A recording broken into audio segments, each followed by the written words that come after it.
el corazón y entender, entender lo que hoy vamos a decir. Bien, entonces...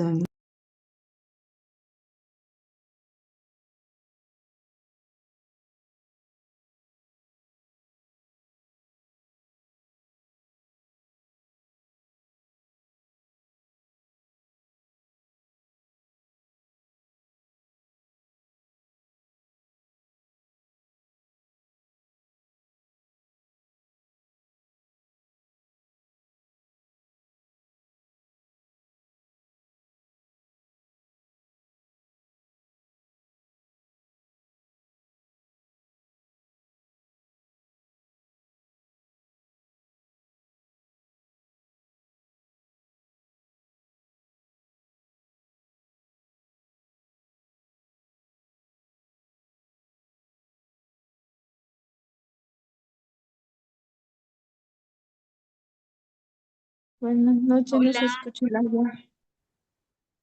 maestra, su Buenas audio está noches. apagado. Sí, ya. Estaba un poco desubicada ya, pero ya estamos. Entonces están viendo la pantalla, ¿verdad? Sí, maestra. Sí, perfecto. Bien, entonces hoy vamos a trabajar, a reflexionar en nuestra clase número 4, que es la moral conyugal y sexual, moral conyugal y moral sexual.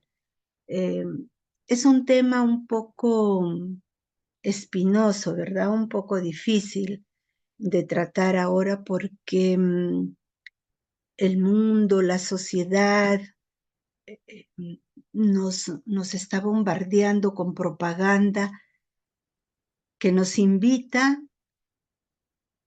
a no vivir esta moral, que nos invita a alejarnos de esta moral conyugal y sexual, no porque la consideran antigua, porque la consideran retrógrada, porque no está a la moda, en fin. Entonces, hablar del tema no es tan fácil, pero bueno, hemos invocado al Espíritu Santo, que Él nos abra la mente, abra nuestro corazón, nuestro entendimiento, para ver qué es lo que la Iglesia quiere de nosotros, para ver qué es lo que Cristo pide de nosotros cristianos, en ese seguimiento, ¿no?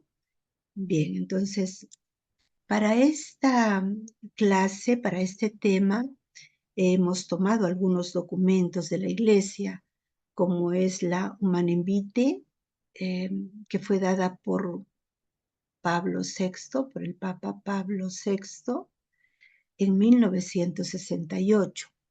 Y nos dice, al defender la moral conyugal en su integridad, la Iglesia sabe que contribuye a la instauración de una civilización verdaderamente humana. Miren, en esa época, por los 60, 70, estuvo así en boom la revolución sexual, ¿no?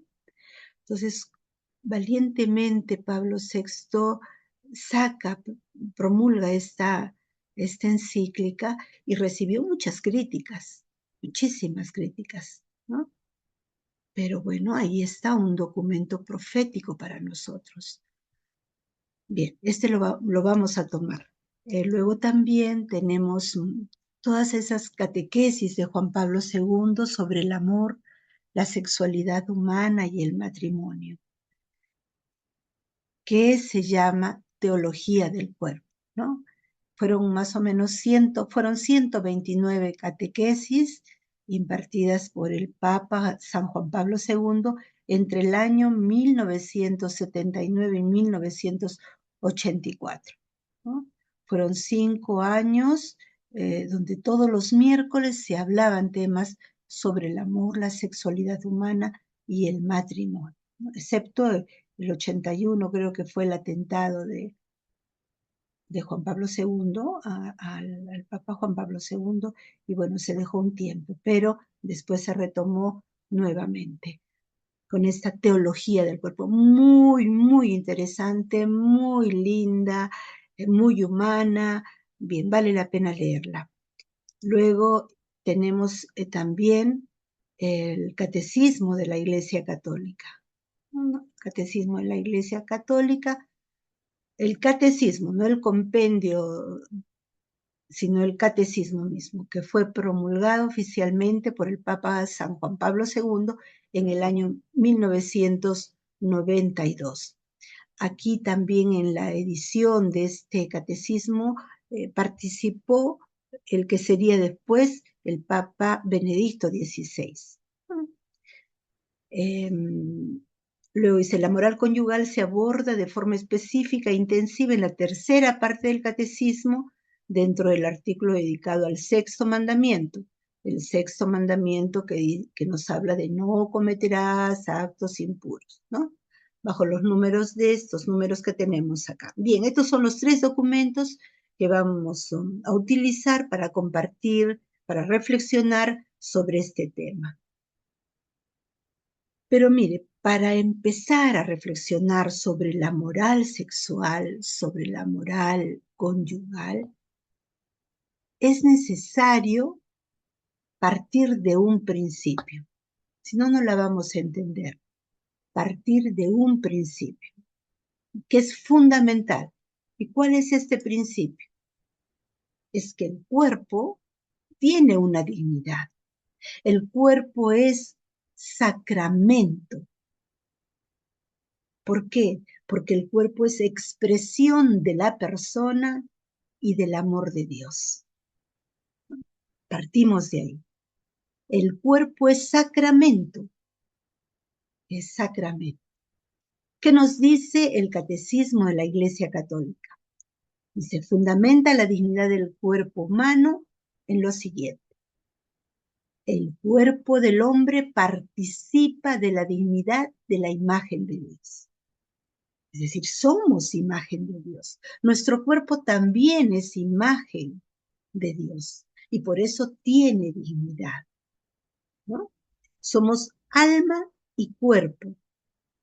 Y el cuerpo no es un simple envoltorio del alma, sino que está llamado a ser templo del Espíritu Santo. Habíamos dicho la clase anterior que Santo Tomás de Aquino decía que eran una unión, cuerpo y alma no estaban separados y que más bien el alma le daba vida al cuerpo, ¿no? Estaban íntimamente unidos. Bien, ¿qué nos dice la teología del cuerpo sobre esto, sobre el cuerpo como sacramento? ¿Qué nos dice la teología del cuerpo? Nos dice que el cuerpo humano es un puente doble porque hace visible el misterio invisible del hombre, ¿no? Hace visible lo que somos nosotros, nuestra persona, nuestros sentimientos, nuestra alma. Y también hace visible el misterio invisible del amor de Dios. Nosotros, en nuestro cuerpo, vamos mostrando ese amor creativo y trinitario, ¿no? Entonces, fíjese, un puente doble, porque hace visible al ser humano, pero también hace visible el amor de Dios. Entonces, es signo visible de la persona humana. ¿Por qué? A través de los gestos, la mirada, el lenguaje corporal, se revela a los demás la propia identidad. A través de mis gestos, a través de mi mirada, a través de mi forma de actuar, voy revelando a los demás quién soy, ¿no? Juan Pablo II explica que el cuerpo humano no es un simple envoltorio material ni una cárcel para el espíritu, sino el medio de expresión visible del alma invisible. Miren qué bonito esto, ¿no? O sea, nuestro cuerpo también muestra a todos nuestra propia alma. Por eso es tan importante el cuerpo y tiene tanta dignidad, ¿no? Bien, vamos a ver. Signo visible del amor de Dios, así nos dice, esta es la otra vía del puente, ¿no? En la audiencia del 20 de febrero de 1980, el Papa Juan Pablo II nos señala, el cuerpo, y solo él, solo el cuerpo, es capaz de hacer visible lo que es invisible, lo espiritual, pero también lo divino. El cuerpo físico no es un obstáculo para la vida espiritual, sino el camino para vivirla. O sea, nuestro cuerpo no puede ser obstáculo para que nosotros seamos espirituales, vivamos nuestra espiritualidad, sino al contrario. El cuerpo tiene que ser el camino que nos lleve a vivir nuestra espiritualidad.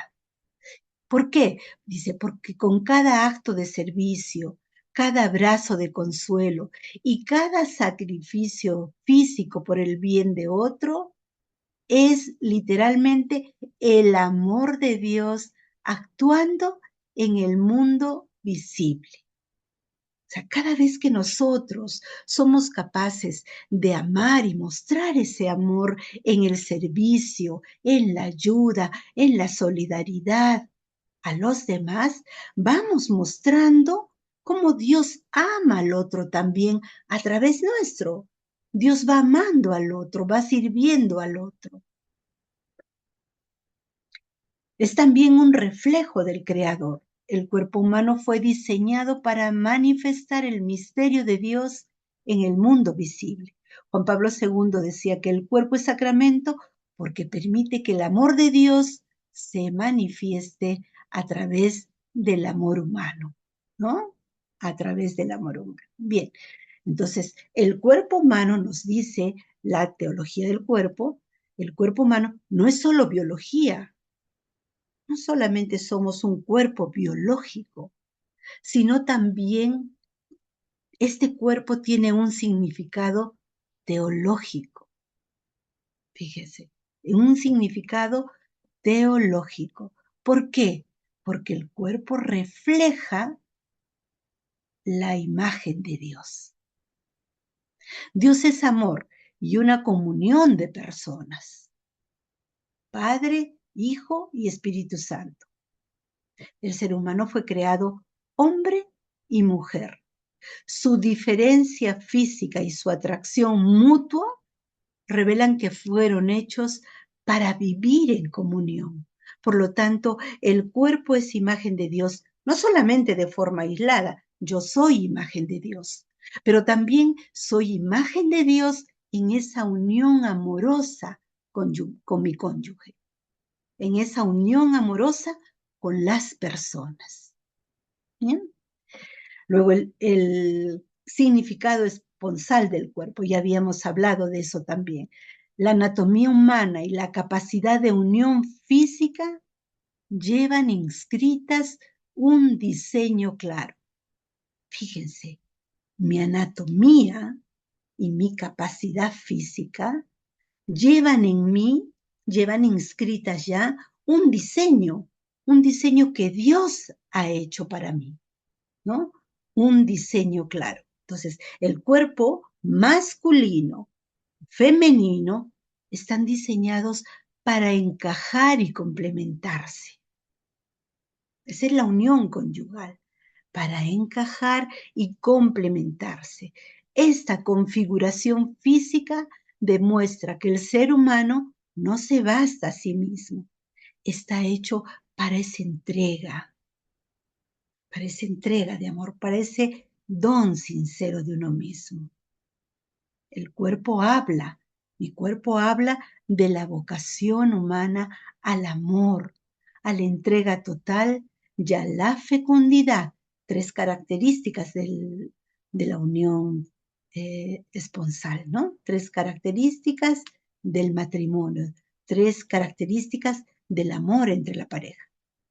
Entrega total y fecundidad. Bien. En la teología del cuerpo, un sacramento es en la teología católica en general, un sacramento es un signo visible de una gracia invisible. Eso lo vemos en el bautismo, cuando hemos hecho la primera comunión nos han enseñado, ¿no? Un sacramento es un signo visible de una gracia que no se ve. Bueno, el cuerpo es el primer sacramento de la historia. El primer sacramento de la historia. A través de los gestos físicos, como son la mirada, el abrazo, el acto conyugal, el ser humano puede experimentar y expresar el amor divino. Dios mismo ratificó este valor al hacerse hombre en la encarnación de Jesucristo, donde elevó la dignidad del cuerpo para siempre. ¿Bien? En resumen, entonces, el cuerpo humano tiene un significado teológico porque cuenta la historia de amor de Dios a través de su propia carne, huesos y diseño sexual. ¿Se acuerdan que en la clase anterior habíamos hablado del valor de la vida y habíamos dicho que Dios nos tenía ya en el pensamiento y que Dios, cuando ya nos estábamos formando, Él era el que nos formaba, Él era el arquitecto de nuestra vida. Él diseñaba nuestros órganos, nuestras células, nuestro cuerpo, nuestros huesos. Entonces, mi cuerpo cuenta esa historia de amor que Dios tiene conmigo. Soy su criatura, soy su creación. Bien, vamos siguiendo. Entonces, la moral conyugal y moral sexual. Entendiendo cuán importante, cuán primordial es reconocer el valor del cuerpo, podemos hablar entonces de moral conyugal y moral sexual. La moral sexual, voy descubriendo que mi cuerpo está hecho para el don sincero de uno mismo, ¿no? El cuerpo está hecho para donarme, para darme. Y la moral conyugal es vivir esa entrega, es vivir ese don sincero de forma total, fiel y fecunda junto a mi cónyuge. ¿Mm? Esa es la moral conyugal y es la moral sexual. Bien, en la teología católica, especialmente en la teología del cuerpo de San Juan Pablo II, la moral conyugal y la moral sexual no se entienden como un conjunto de prohibiciones arbitrarias, sino como una propuesta de amor y libertad. No es que se me prohíba hacer esto, se me prohíba hacer el otro. No, es una propuesta de amor y libertad. ¿Para qué? Para proteger el diseño original del amor humano. Es una propuesta de amor y libertad para que en mí se cumpla la voluntad de Dios, para que yo cumpla con ese proyecto que Dios tiene para mí. Eso es vivir la moral conyugal y vivir la moral sexual. Es cumplir yo con esa voluntad que Dios tiene para mí. La Iglesia entiende que la sexualidad no es un mero hecho biológico. Fíjense, no es un mero hecho biológico o un instrumento de placer individual, sino que la sexualidad es una fuerza orientada ¿hacia dónde? Hacia el don total de la persona, hacia la entrega total de la persona. Mi sexualidad está inscrita en la misma naturaleza de mi cuerpo. Toda yo es mi sexualidad. Para la teología del cuerpo, la moral sexual es la capacidad entonces de aprender a leer el lenguaje del cuerpo, pero en la verdad.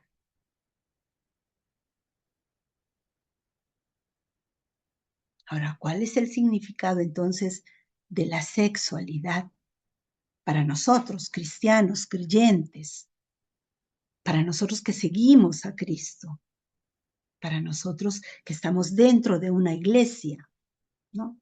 ¿Qué nos dice la iglesia sobre esto? La sexualidad es una dimensión constitutiva del ser humano que define la forma en que las personas experimentan, expresan y viven su identidad, sus afectos y sus relaciones con los demás. Es una forma de ser. No estamos hablando acá de genitalidad, estamos hablando de sexualidad como parte integral de lo que soy, de lo que me define, de lo que me da identidad.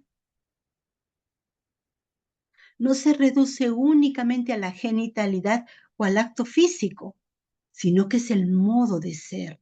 Es como soy yo como mujer.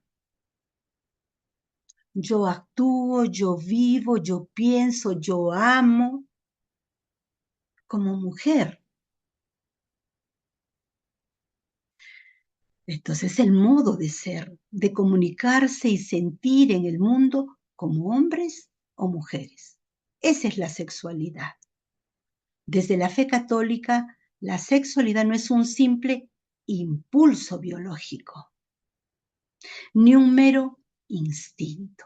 Eso es propio de los animalitos, por ejemplo, ¿verdad? Impulsos biológicos, meros instintos, sino que es un don sagrado, es un regalo de Dios, que está grabado en el cuerpo humano para reflejar su propia naturaleza, que es el amor. Entonces, la sexualidad es también un don de Dios, es un regalo que Dios me ha dado para reflejar mi propia naturaleza, que es el amor.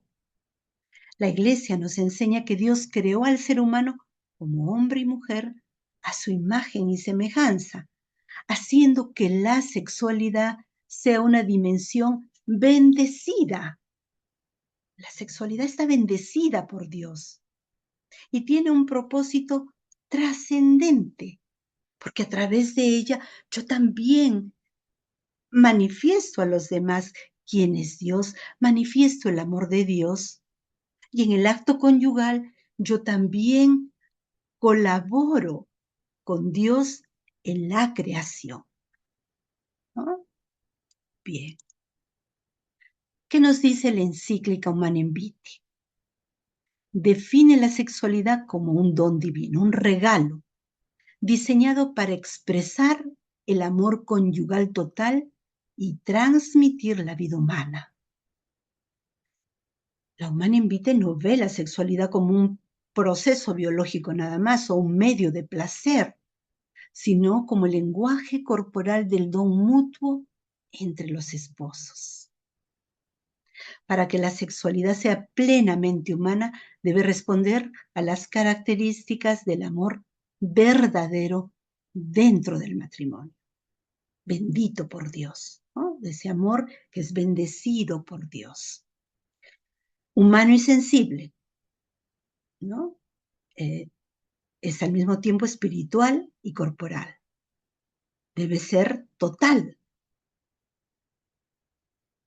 Una forma especial de amistad donde los esposos comparten todo sin reservas. Debe ser fiel y exclusivo. Un compromiso hasta la muerte. Y debe ser fecundo, porque siempre se está abierto a la creación de nueva vida. ¿Ah? Esas son las características del amor. ¿Qué nos dice el catecismo de la Iglesia Católica? También la define como un don divino, pero estructurado bajo los siguientes puntos fundamentales. ¿Qué nos dice? Ay, Dios, acá estamos. Afecta la totalidad. La sexualidad afecta la totalidad de la persona, no es solo una función biológica. Afecta la afectividad, la capacidad de amar y de relacionarse, y de manera profunda la identidad. La sexualidad afecta todo mi ser. Bien, hay una corresponsabilidad. Dios otorgó al hombre y a la mujer una dignidad idéntica, pero con diferencias complementarias para el enriquecimiento mutuo, ¿no? Bien. El catecismo entonces señala que la sexualidad está reservada exclusivamente para el matrimonio, se supone está bendecida por Dios, ¿no? Y que posee dos significados indisociables: fidelidad, el significado unitivo, y el significado procreativo. Unitivo, fidelidad. El don de los cuerpos expresa la entrega total y sin reservas de los esposos. Y procreativo, el acto conyugal debe permanecer abierto a la transmisión de la vida.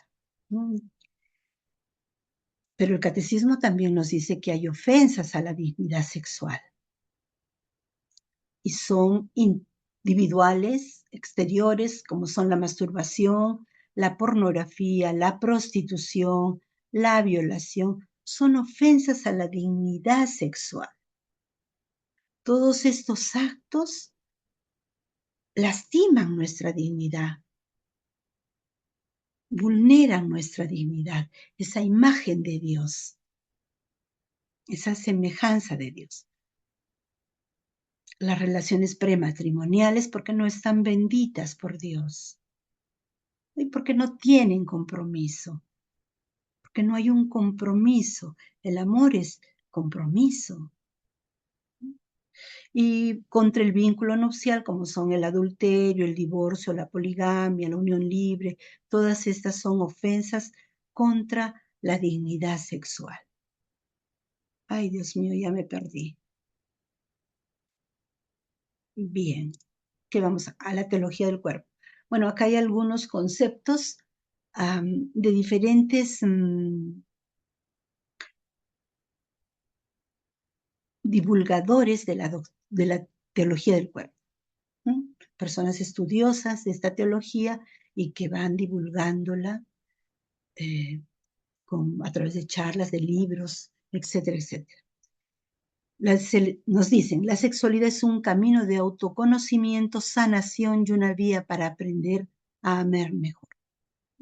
Es el lenguaje físico a través del cual el ser humano aprende a amar como Dios ama. Es el lenguaje sagrado del cuerpo que está llamado al amor y a la comunión, pero que se encuentra profundamente afectado por heridas que necesitan ser sanadas.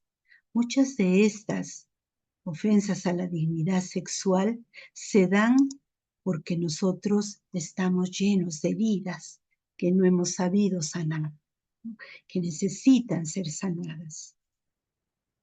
No es solo genitalidad, la sexualidad afecta al núcleo más íntimo de la persona y abarca toda su identidad, su afectividad y su capacidad de relacionarse. Abarca todo el ser humano, ¿no? La sexualidad. Pero ¿qué pasa ahora? Dice que estamos viviendo una hipersexualización. ¿Por qué? Porque hay un acceso temprano a contenidos explícitos para los niños, para los jóvenes. El mundo moderno expone a los niños y jóvenes a una hipersexualización a través de la pornografía o a través de estímulos visuales tempranos. Los mismos periódicos que nosotros vemos colgados en los kioscos, ¿no? O la pornografía que circula tanto a través del Internet. O fíjense, ya sin ir más lejos, las mismas películas, las mismas canciones que escuchamos, que escuchan nuestros jóvenes, nuestros niños. Hay una hipersexualización, ¿no? Y esto distorsiona la forma en que una persona se concibe a sí misma y al mundo. Entonces, la sexualidad consiste en lograr que el cuerpo exprese de forma auténtica un amor espiritual y comprometido, en lugar de una mera búsqueda de placer individual. Bien, la sexualidad es una creación divina, ¿no? Diseñada intencionalmente por Dios, Y por lo tanto la sexualidad es buena, la sexualidad es sagrada. Pero ¿qué pasa? Que nosotros tenemos deseos desordenados, ¿no? La sexualidad humana custodia los anhelos más profundos del corazón. ¿Cuáles son estos anhelos? Amar y ser amados. Todos queremos amar y ser amados. Pero también en la sexualidad es el área donde se manifiestan con mayor fuerza las heridas emocionales. Heridas como rechazo, abandono o exigencia que se traducen en deseos desordenados. Bien, la sexualidad también es una vía de sanación. Vivir la sexualidad, según la teología del cuerpo, no implica, fíjense, vivir la sexualidad no implica reprimir los deseos, sino someterlos a un proceso de redención para pasar de la concupiscencia, esa inclinación que tenemos al pecado, ese usar al otro para el placer individual, al don sincero de uno mismo.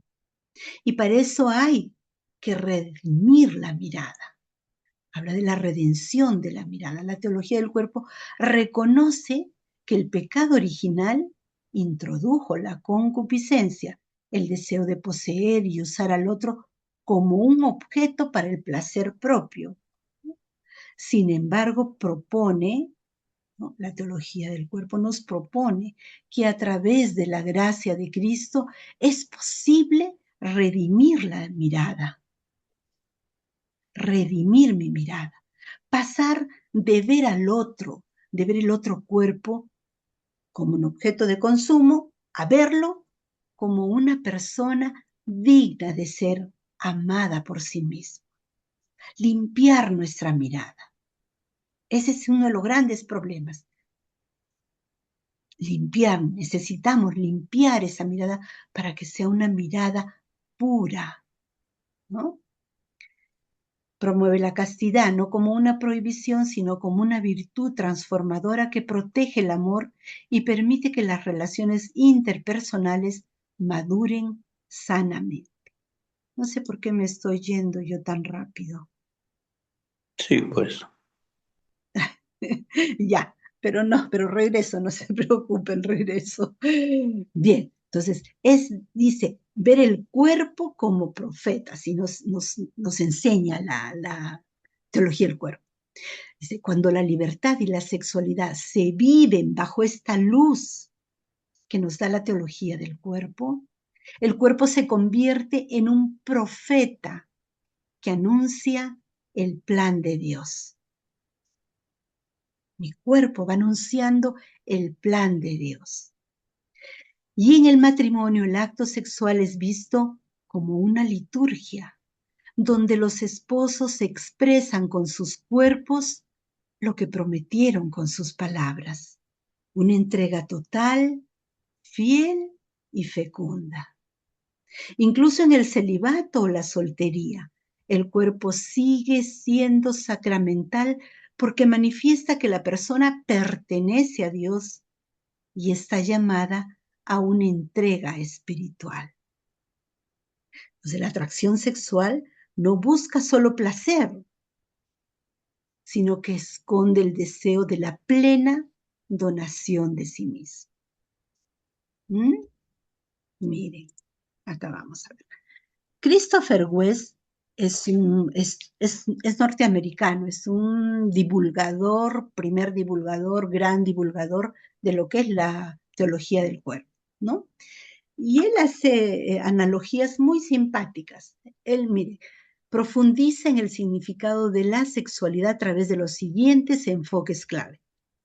Nos dice, el problema de la humanidad no es tener un deseo sexual fuerte, sino haberlo desviado o degradado debido al pecado. Una de las metáforas más famosas de este Christopher West para explicar cómo se vive o cómo vive el mundo la sexualidad, él dice que se divide en 3 caminos. Vivimos en una dieta de hambre, un puritanismo extremo que considera que el sexo y el deseo son malos, por lo que hay que reprimirlos o ignorarlos. O vivimos en ese afán de la comida rápida, ¿no?, que ofrece una gratificación instantánea, barata y hueca, que vacía al sexo de su verdadero significado y utiliza a la otra persona como un objeto de consumo. O dieta del hambre o comida rápida. Nos vamos a extremos. Y por último, podemos vivirla como un banquete de bodas. Eso nos propone la teología del cuerpo. Es la propuesta de la Iglesia, donde el sexo se vive en su plenitud original, como una entrega total, fiel, libre y abierta a la vida dentro del matrimonio. Con la bendición de Dios. Cuando hablamos dentro del matrimonio, decimos con la bendición de Dios. A eso apuntamos. Eso es lo que queremos para nuestra vida. Vivir siempre con la bendición de Dios. Nunca alejados de Dios. Cuando nos alejamos de Dios, vivimos en el pecado, ¿no? Entonces, él dice, no hay que hablar de una redención del sexo, sino la redención de la sexualidad. Pues enfatiza que Cristo no vino a salvarnos de nuestra sexualidad, como si el cuerpo fuera una prisión o algo sucio, sino vino a redimir nuestra sexualidad. Esto significa que a través de la gracia, los seres humanos podemos recuperar la capacidad original de mirar al otro con pureza, sin la ceguera de la lascivia o la dominación. Entonces, Cristo no vino a reprimir ni a condenar el deseo sexual, sino a rescatarlo del egoísmo para devolverlo a su belleza y propósito original. En resumen, para Christopher West, Cristo redime la sexualidad curando los ojos del corazón. Nos transforma de ser consumidores de cuerpos a ser donantes de nosotros mismos, devolviendo al sexo su carácter sagrado y liberado. Pues la teología del cuerpo rechaza tanto el libertinaje de la cultura moderna como el puritanismo represivo. Sostiene que ser plenamente humano, hombre o mujer, implica gobernar la mente, el cuerpo y las pasiones desde la libertad que otorga Cristo, permitiendo que el cuerpo exprese el amor de forma madura. Entonces la sexualidad debe ser educada, dominada y ordenada para que sea verdaderamente libre. ¿Bien? Bien, vamos a ver acá. Bien, después de hablar de la sexualidad, vamos a hablar de la vocación al matrimonio y al celibato. Estamos con tiempo. Para la teología y las enseñanzas de la Iglesia, toda vocación tiene el mismo fin último. Todas las vocaciones, toda vocación tiene un fin. ¿Cuál es? Ser santos. Ser santos. ¿A través de qué? De la entrega total de uno mismo. Por amor. Sin embargo, el matrimonio, el celibato consagrado y la soltería tienen diferencias, ¿no? Vamos a ver. Acá. El matrimonio es el signo del amor en la tierra. Es una vocación sacramental. La forma de entrega es exclusiva, fiel y fecunda hacia una sola persona y hacia los hijos. Refleja el amor de Cristo. Y su misión es santificarse en pareja, construir una iglesia doméstica y cooperar con Dios en la transmisión de la vida humana. Estas son las características del matrimonio como signo del amor en la tierra. ¿Ah? El celibato es una vocación escatológica porque significa que anticipa en la tierra cómo será en el cielo, ¿no? Forma de entrega de forma directa a Dios, de forma directa, indivisa, a Dios. Signo visible es un testimonio de que solo Dios basta para llenar el corazón humano y satisfacer su deseo de infinito. Es el celibato o virginidad consagrada, ¿no? Y su misión es una fecundidad espiritual y universal. El célibe se convierte en padre o madre espiritual de muchos a través del servicio a la iglesia, la oración y la misión apostólica. Y la vida de soltería puede ser un estado transitorio, ¿no? Por un tiempo, después uno se enamora y se casa, o para toda la vida, ¿no?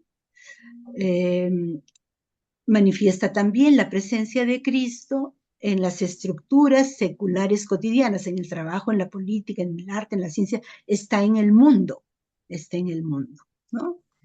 Y su misión es santificar las actividades temporales ordinarias.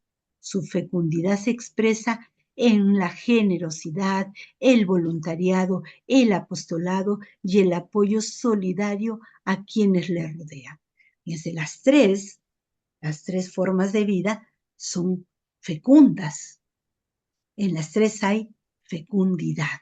Bien, vamos a ver.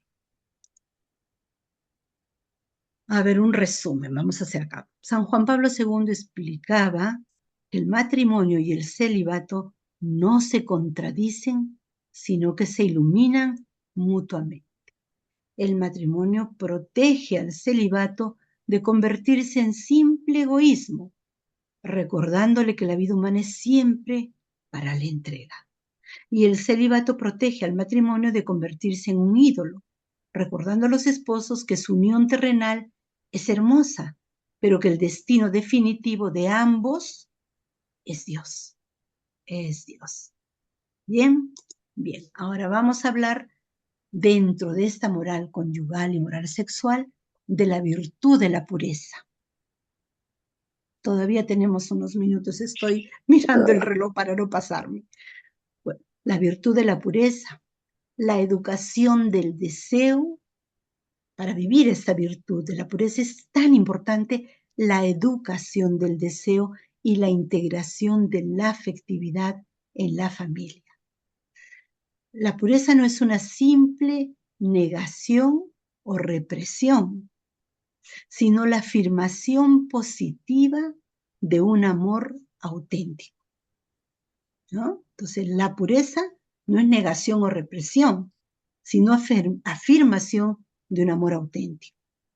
En el ámbito familiar, esta virtud se cultiva mediante la guía de las pasiones y la armonización de las emociones. Hay que cultivar la virtud de la pureza, tan importante en nuestros días. La familia es importante para ello, ¿no? La educación del deseo, de la posesión a la entrega. El deseo humano es una fuerza poderosa que requiere dirección y maduración. Una fuerza poderosa es el deseo humano, pero requiere dirección, requiere direccionarlo y requiere madurez también. Educar el deseo dentro de la familia implica transformar el impulso de usar al otro en la capacidad de amarle. Y para ello hay que reconocer la dignidad, enseñar que las personas nunca son objetos para la autosatisfacción. Esto se debe enseñar en las casas, en los hogares, ¿no? Superar el utilitarismo, fomentar relaciones basadas en el valor de cada miembro, ese valor que cada uno tiene.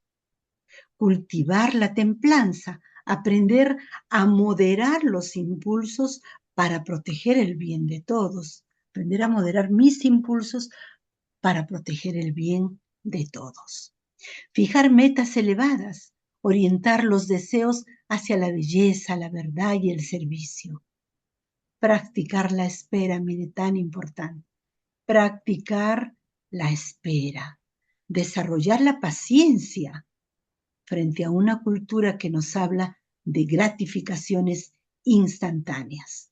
Todo es, yo quiero, lo tengo. Me gusta, lo tomo. No, hay que orientar los deseos. Fijar metas elevadas. Orientar los deseos hacia la belleza, la verdad y el servicio. Practicar la espera, ahí me pasé. Desarrollar la paciencia entonces frente a una cultura de la gratificación instantánea y distinguir amor de atracción. Clarificar que el sacramento inicial, ese sacramento inicial de atracción, de repente yo me sentí atraído, debe madurar hacia el compromiso, ¿no? Bien. Entonces, Christopher West aborda esta virtud de la pureza a través de las siguientes ideas clave en sus libros y conferencias. ¿Qué nos dice este señor? Nos dice, el deseo no es malo, está torcido.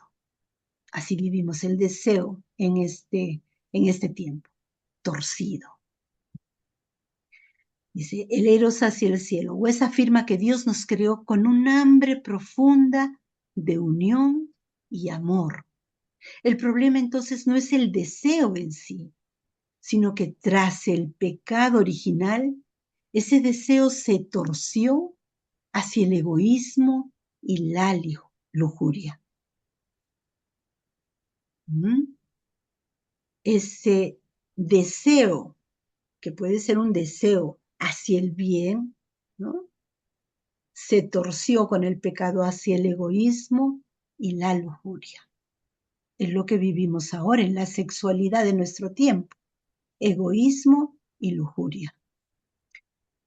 La pureza destuerce, dice. La virtud no consiste en extinguir ese fuego interior. O sea, pureza no es extinguir mi deseo, sino en permitir que el Espíritu Santo lo enderece. Estar abiertos a la acción del Espíritu Santo. La pureza enfoca el deseo hacia su verdadero norte, que es amar y respetar a la persona entera. ¿Bien? Entonces, la pureza es una virtud que requiere combate y gracia, y eso lo sabemos todo. No es fácil vivir la pureza en estos tiempos de manera especial. Requiere entonces combate, luchar nosotros, poner nuestras fuerzas y gracia. Pedir siempre la gracia del Espíritu Santo, la gracia de Dios que venga a nosotros, que nos dé esa fuerza que necesitamos. No somos superhéroes. West admite con mucha honestidad que vivir la pureza en el mundo actual es una batalla contracultural exigente. El mundo entero nos bombardea de cosas que están lejos de ser castas y puras. Poder salvífico.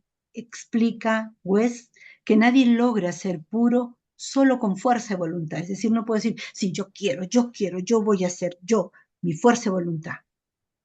No, la pureza también es un regalo de la redención de Cristo. Y se alcanza reconociendo nuestra debilidad, se reconoce que somos pobres, que somos débiles, que somos frágiles y necesitamos de Dios. Y también sanando las heridas sexuales y acudiendo con frecuencia a la oración y los sacramentos. Esto de sanar las heridas es tan importante. A veces actuamos, respondemos por nuestras heridas. No somos así, sino que hemos sido tan lastimados o llevamos guardadas heridas tan profundas que apenas sucede algo, lo exageramos y respondemos también así de manera exagerada, ¿no? O nos desviamos también. Entonces hay que acudir con frecuencia a la oración y los sacramentos. Ahora, ¿cuál debe ser el rol de la familia en esta moral sexual y moral conyugal? La familia tiene que ser una escuela de amor limpio. La familia tiene que ser una escuela de amor limpio.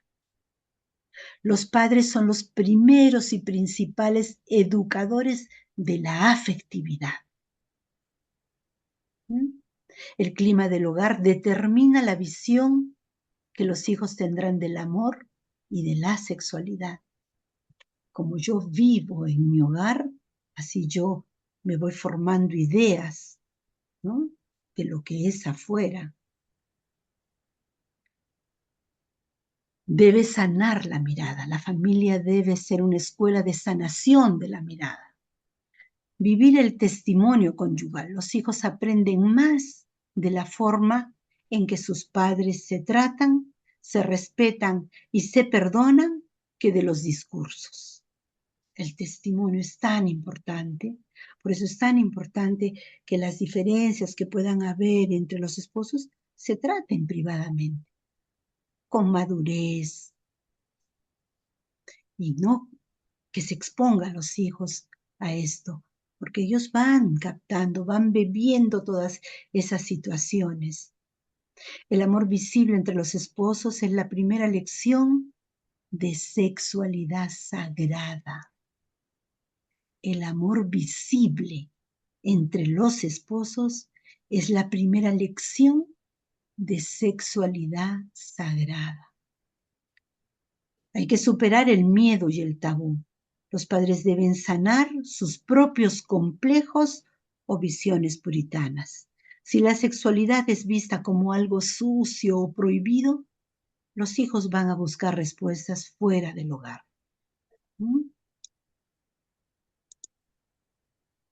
Hay que cambiar dentro de la casa, hay que cambiar el enfoque de la prohibición a la gran belleza, ¿no? Presentar un sí antes que un no. La moral sexual católica no es una lista de restricciones, sino la custodia de un gran tesoro. Custodia de un gran tesoro. Antes de decir que está mal, hay que explicar la belleza de para qué fue creado el cuerpo, para la unión total y la vida. Explicar el lenguaje del cuerpo, enseñar a los hijos desde pequeños que su cuerpo no es una posesión o un objeto de consumo, sino un regalo divino que comunica quiénes son. Tu cuerpo no es una posesión o un objeto de consumo. Tu cuerpo es un regalo de Dios que comunica quién eres, que dice a los demás quién eres, porque el cuerpo expresa el alma, ¿no? Ya lo habíamos visto antes. Y hay que hablar con claridad con los hijos. Hay que hablar con la verdad, ¿no? Explicar el significado profundo y sagrado de la sexualidad humana. Educar también en el dominio de sí las virtudes. Cuán importante es esto, ¿no? Fomentar la virtud de la castidad. Presentar la castidad no como una represión del deseo, sino como la fuerza espiritual que libera al amor del egoísmo. Quien no es dueño de sí mismo no puede donarse a nadie. Hay que saber controlarnos. Enseñar el valor de la espera. Ya habíamos dicho, educar en la paciencia y el sacrificio en las pequeñas cosas diarias. Lamentablemente ahora yo he escuchado comentarios de padres que dicen, yo no privo a mis hijos de nada. A mí me privaron de muchas cosas, yo tengo ahora para darles, yo no los privo de nada. Ese es un gran error. Ese es un gran error. Porque no toda la vida van a tener a sus padres. porque no toda la vida van a tener todo. Siempre hay que educar a los hijos en que debemos hacer sacrificios. Hay que sacrificarnos porque cuando enseñamos el valor del sacrificio, enseñamos también el valor de controlarnos. Si hoy día digo a mi hijo, no, te vas a sacrificar, no vas a comer ese helado, yo después voy a, antes de ir de frente a pelearme por un helado, voy a pensar, a ver, ¿está bien? ¿No está bien? ¿No? Hay que hablar de sacrificios para que al llegar a la adolescencia tengan la fortaleza. Los sacrificios nos ayudan a ser más fuertes, ¿no? La fortaleza de custodiar su intimidad y la de los demás. Crear un espacio de diálogo abierto y gradual. Responder con la verdad y a tiempo. Las preguntas de los hijos deben responderse de forma natural, sin mentiras y adaptándose a la edad del niño, ¿no? A la madurez psicológica del hijo. No voy a hablarle yo con palabras que no va a entender, con ejemplos que tampoco va a entender. Tengo que adecuarme a la edad, ¿no? Hablar con la verdad, pero de acuerdo a la edad. Anticiparse a la cultura es responsabilidad de la familia hablar de los cambios físicos, de la atracción, de los peligros afectivos, antes de que el Internet los sature con esa información, ¿no? O los amigos distorsionen estos conceptos con una visión utilitarista. Y integrar siempre la dimensión espiritual, acudir a los sacramentos juntos. Qué bonito es ver cuando el papá, la mamá y el hijo se van a la misa y están ahí con devoción, participando de ese gran evento, de ese sacrificio de Cristo, ¿no? Cristo infunde su espíritu en la fragilidad humana. Dice, la gracia de la confesión y la Eucaristía sana las heridas afectivas y fortalece la pureza del corazón. También debemos orar por la pureza, normalizar la oración en familia por el futuro afectivo de los hijos, ya sea para el matrimonio o para la vida consagrada, pidiendo a Dios que custodie sus corazones. Hay que pedir también por esto en un mundo tan difícil ahora, ¿no? Acabamos. Y luego, qué importante es establecer límites. Establecer límites. Promover el pudor. Yo he visto muchas veces niñas, jovencitas, lindas ellas, pero ir a la iglesia vestidas de forma tan deshonesta. No, que hace mucho calor aquí, que yo no voy a ir a la misa, pues, donde me voy a encontrar con Dios, a la misa que es un espacio sagrado, con un chorcito, con un vivirí. Pues, no, yo tengo que también eso a enseñarle a mis hijos. Hay que promover el pudor, defender la dignidad del cuerpo mediante el vestido y el respeto mutuo. Clima de confianza, crear espacios de diálogo abierto para resolver dudas o sin tabúes. Y acompañamiento personalizado, guiar a cada hijo según su edad, madurez y temperamento. Bien, entonces hasta aquí más o menos este tema de la lección número 4. Voy a terminar con esta frase, bueno, en realidad se le atribuye a San Agustín, pero es lo que San Agustín dijo, pero no exactamente así como está. Dice, la pureza, por eso no le he puesto comillas, dice, la pureza no consiste en vivir en una burbuja donde el barro no exista. Sabemos que el barro existe. El barro es el mundo, es el pecado, es esta sociedad que nos impulsa, que nos jala, ¿no? Que nos quiere hacer caer. Ese es el barro. Entonces, hacer que nuestros hijos o pensar que vamos a vivir en una burbuja es irreal, ¿no? La pureza entonces no consiste en vivir en una burbuja, yo me alejo de todo, sino en tener los ojos tan fijos en la luz que el barro pierda por completo su poder de atracción.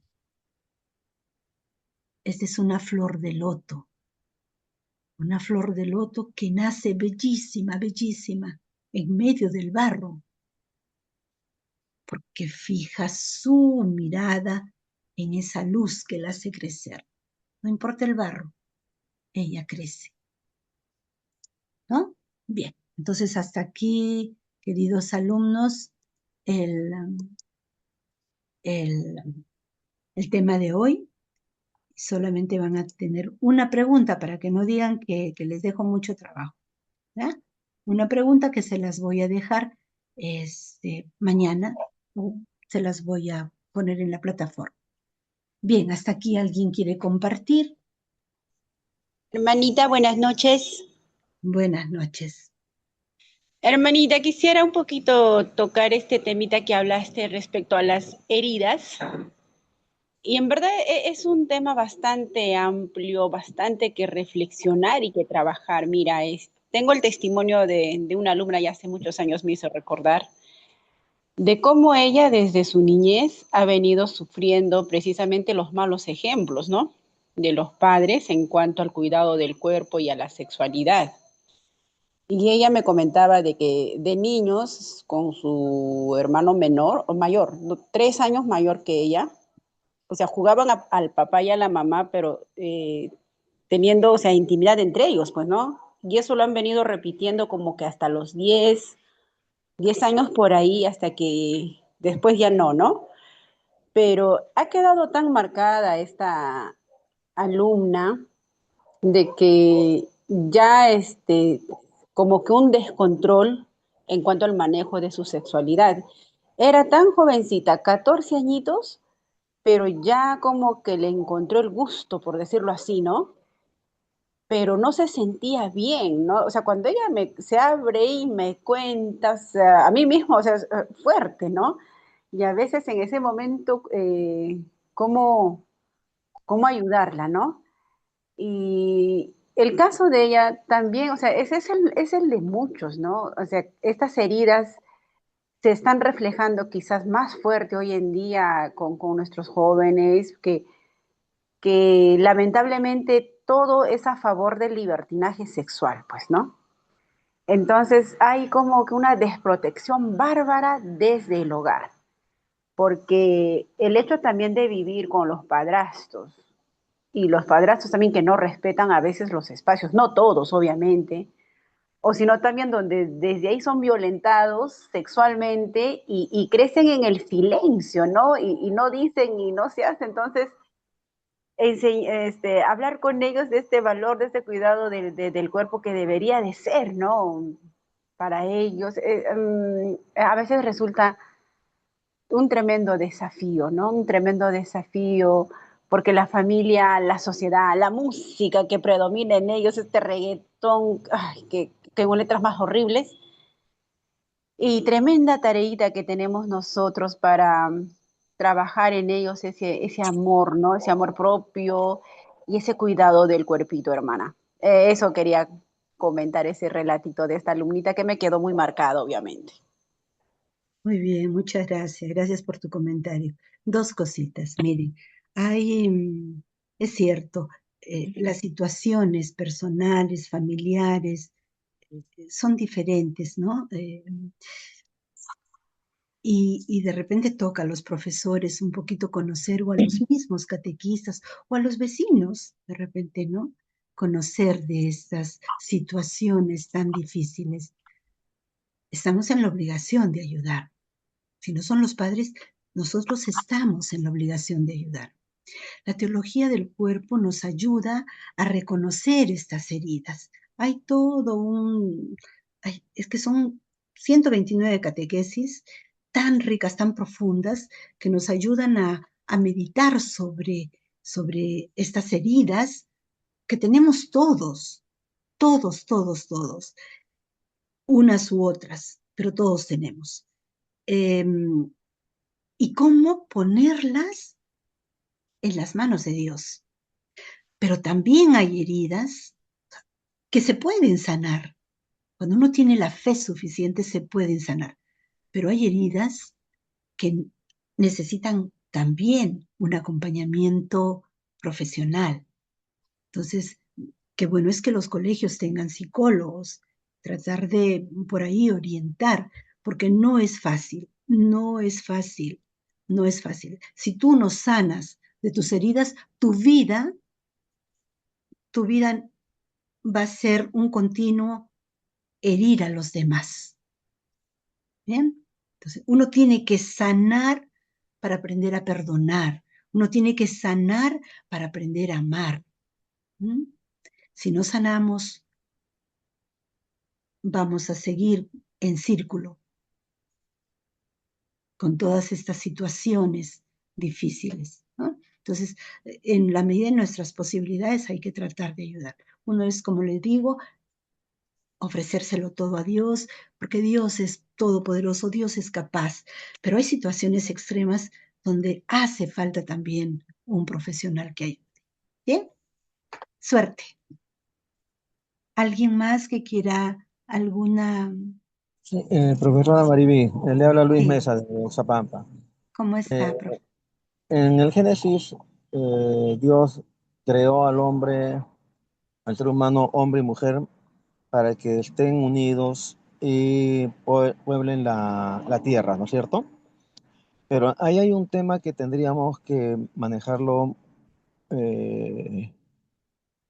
bien sutilmente, porque bajo esa premisa, muchas, sobre todo en las comunidades indígenas, eh, se basan en que hay que tener la cantidad de hijos que se tenga que Dios quiera que vengan. Y eso no es así. O sea, hay que tener una moral conyugal, pero también una moral eh, sexual, pero, ¿cómo se llama esto? Con responsabilidad. No es cuestión de regar hijos por doquier y después ¿qué es de ellos? ¿Quién los educa? ¿Cómo los educan? Y ahí es donde vienen los problemas posteriores, ¿no? Bien, la iglesia nos enseña, nos enseña que hay que controlar el deseo, que hay que controlar los instintos, y hay formas de controlar también la venida de los hijos en situaciones como usted señala. Así que la próxima clase vamos a hablar de eso un poquito. ¿Bien? Gracias. ¿Algún otro comentario o ya terminamos porque ya es un poquito más de las 9? Hermanita Maraví, disculpe, Sí, buenas noches. buenas. Habla Víctor Hugo Westenberg de Arica. Quería hacerle una sugerencia, que tengo una inquietud de este tiempo, desde que empezó la escuela, ¿no? Yo soy docente y estoy trabajando por la comunidad de Río Tambo, y estoy en una institución que la cobertura es pésima, pésima. Hay días que hay días que no hay el internet. Y yo quisiera sugerirlo, pedirle de corazón, no sé si pudiera darme un poquito de tiempo, de chance para presentarme los trabajos, ya que me encuentro ahorita aquí en Satipo por la Semana de Gestión Pedagógica. Y quisiera aprovecharme este tiempo para hacer los trabajos y enviarlos. Miren, ya, gracias por la oportunidad que me da también para aclarar algunas cosas. Yo creo que el objetivo del curso y de todos los cursos que se dan en la escuela es que nosotros reflexionemos, es que nosotros vayamos tomando herramientas que nos van a ayudar en nuestra vida personal y en nuestro trabajo, ¿no? Entonces, no se trata de jalar o de aprobar hacia la fuerza o de jalar a todo el mundo. Yo personalmente no creo que se trate de eso. Yo confío en que ustedes están en esta escuela porque quieren aprender, ¿no? Porque eso les va a ayudar en sus clases, o en su vida personal, o en su vida como catequistas, en fin, en sus relaciones con las personas. Entonces, lo que menos quiero es que salgan jalados. Pero eso sí, también soy un poquito estricta, ¿no? Tenemos fechas límites y yo les he dicho siempre, tenemos fechas límites en las que tienen que presentar sus trabajos, ¿verdad? Pero después de esas fechas límites, yo les doy oportunidad de que presenten su trabajo a mi celular. Yo no les niego la posibilidad. Lo importante es que hagan el trabajo. Como usted dice, de repente hay momentos en los que no se puede hacer por diferentes motivos. Y se me pasó el día de presentar y ya. Entonces, porque a cada trabajo no presentado se le pone 00. 00. Y yo les saco el promedio de todas las notas que presenta, de todos los trabajos que presenta. Entonces, imagínense, 5 trabajos y uno sale 00, su promedio va a disminuir mucho. Entonces, lo que yo busco es que ustedes aprendan, que ustedes hagan sus trabajos, porque haciendo sus trabajos, por lo menos leen otra vez o leen algo más, ¿no? Y lo escriben.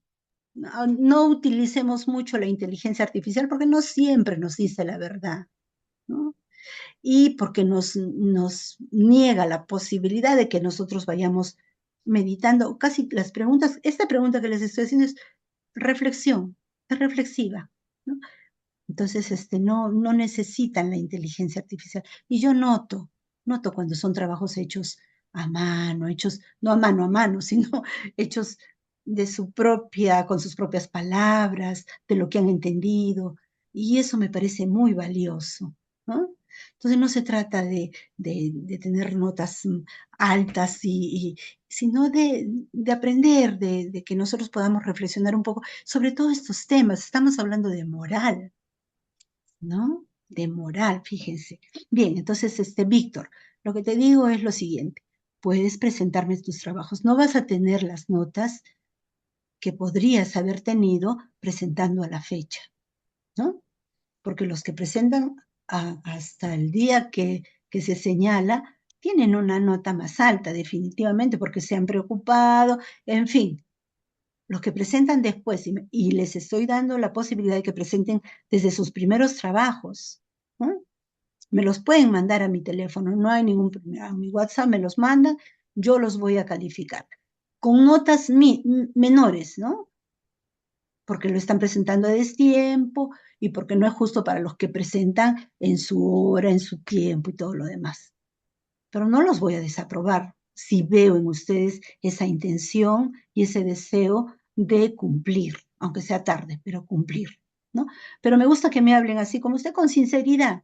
Díganme con sinceridad, no he podido por esto, me olvidé, yo acepto, pero no quiero que después digan de que no, yo le mandé cuando en realidad nunca me mandaron, porque yo trato de ser más ordenada con mis notas. ¿Listo? Así que puede presentarlo, no hay ningún problema, presenten sus trabajos los que no han presentado. Hay algunos que yo les estoy mandando una notita y les digo, usted ha presentado el tercero, pero le falta el segundo, usted ha presentado el segundo, pero no ha presentado el primero. Por favor, mándemelo ahora y yo se lo voy a calificar.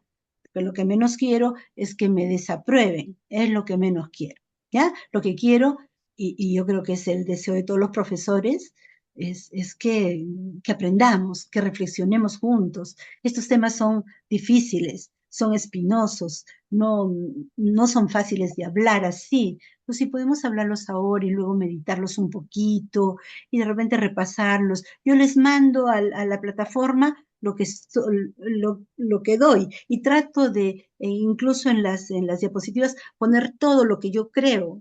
Por eso a veces leo, porque es todo lo que yo más o menos creo que se refiere al tema, para no dejarlos a ustedes fuera, ¿no? Además creo que también se graba, así que tienen todas las posibilidades. ¿Listo? Bien. ¿Alguna otra pregunta? ¿No? Listo. Bien, Hermanita, muy entonces, buenas noches, disculpe. dime. Soy Janet de Pangoa. Hola, Hermanita Janet. Bella, por favor, no sé si este último sí no pude por la premura y por en sí las situaciones de trabajo que la tengo bien saturada de diferentes campos fuera de la pedagogía. También Ujú. en sí me ocupo de la administración de mis terrenos. Entonces, honestamente, me ganó el tiempo y a última hora quise mandarlo, pero no entró mi último trabajo, por la cual solicité recién su WhatsApp para poderle mandar. a una hermanita para que me la facilite y ya me la dieron. Y se la voy a enviar la última a su WhatsApp porque soy Sí, honesta, envíenme, me olvidé. envíenme, les digo desde ahora, no van a tener las mismas notas, Sí, sí, no hay máximo problema, calificaría, hermano. pero por lo menos no van a tener 0,0, porque el padre ha dicho, a los que no, o sea, los que no presentan es 0,0, no es 5, no es 4, no, es 0,0. Y Sí, yo, claro. promedio, hago un promedio de todas las notas, entonces un 0,0 definitivamente les va a bajar enormemente su nota final. Así Así que es. ninguno quiere eso. Manden sus trabajos, se los recibo con mucho gusto. ¿Bien? Y con sus Ya. palabras, con sus reflexiones. Otra cosita más, antes que me olvide. Si hay 2 o más personas que de repente están viviendo en una misma comunidad y se deciden juntar para hacer el trabajo, bien, bien, bien, pero díganmelo, porque yo me doy cuenta cuando se repiten los trabajos. ¿Ya? Díganmelo, por favor. Uno se da cuenta de eso. Claro, Entonces, claro. dígame, ya, somos tal y tal, hacemos el trabajo juntos y bien. Ahora, dentro de los trabajos anteriores, hay preguntas que son personales. Entonces, hacemos el trabajo juntos, pero una sola, la pregunta personal, ¿contestan igual? Tampoco, ¿no? Entonces, esta es una pregunta para reflexionar. ¿Ya? Entonces, si es que lo hacen juntas, ponen, para Juan le pareció tal, para María le pareció tal y para Yanel le pareció tal. Entonces, ya sé que han trabajado los 3. ¿Listo? ¿Bien? Sí, hermana, Eh, muchísimas gracias. Y Bueno, con fuera mucho. de de los trabajos, mil disculpas, quisiera preguntarle sobre el tema que usted ha redactado el día de hoy, Ujú. em, em, sobre como, a ver, sobre nuestra personalidad, se puede decir, frente a al adulterio, por ejemplo, en lo que nuestro cuerpo manifiesta, evocar a la transparencia de la entrega en un matrimonio, pero que solamente con la mirada o con los pensamientos se comete adulterio. Hay veces uno puede ver, bueno, los ojos son libres, creo, a mi opinión, de ver, y hay veces, pues, con solamente ver, hermana, ¿es pecado ya? ¿O solamente desear quizás en la mente? Está apagado. Esa sería. Ya, hay que remitirse a la Biblia. ¿Qué nos dice Jesús? Y justo la pregunta es, esta pregunta que van a contestar, esa pregunta la va a ayudar a reflexionar. ¿Listo? Bien, entonces Ya, ya no las detengo más porque ya es más de las 9 y me gusta hermana. tratar de terminar en hora. ¿Listo? Vamos a tener una clase presencial a fin de mes. A fin de mes vamos a tener la clase presencial. A mí me toca el 30 de mayo. Ya me ha dicho el padre, así que nos vamos a poder encontrar y de repente ahí conversamos un poquito más. ¿Bien? Ya, hermana, muchísimas Bueno, gracias. buenas noches. Adiós, Buenas noches. adiós. Buenas noches, Buenas noches. profesora Mariví. Buenas noches. Buenas noches, hermanos. Gracias. Adiós. Bendiciones que tengan todos. Gracias, hermana Mariví. Buenas noches, hermanito. Santa noche a todos. Adiós. Buenas Adiós, adiós, adiós, adiós.